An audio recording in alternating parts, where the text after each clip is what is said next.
Welcome to A-Garden mga kabarkada.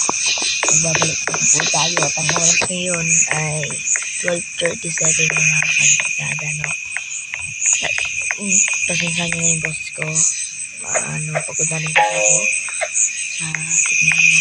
Nakakamulot nyo yung ating mga fruits, no? So, yan.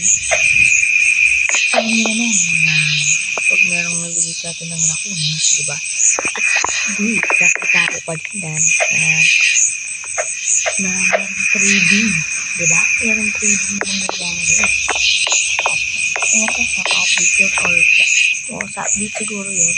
Kung pwede ka na mag-trade kahit kanino, pag in-accept na yun, pwede tayo mga kabarkada. Diba? Ang ano natin para makapag-live tayo mga kabarkada, no? Ay, nasuportaan nyo ako. Kami ni Rick, no? Suportaan nyo kami. Ay, mamimigay kami, no? Ano tayo? Gusto nyo, anong gusto nyo mga kabarkada? Kasi kung gusto lang ng raccoon na magbibigay sa atin, o kung wala man magbibigay sa atin, paano tayo? Hindi tayo makakapag-vlog. Kasi tayo mga kabarkada, kailangan natin ng raccoon, no? Kailangan natin ng raccoon. Kung isa lang ang raccoon, isa lang ang mabibigay ko sa inyo na 109 billion. Kung 3 ang raccoon, no, 5 ang 10 ang raccoon. Meron tayong 10. Papagbigay ko.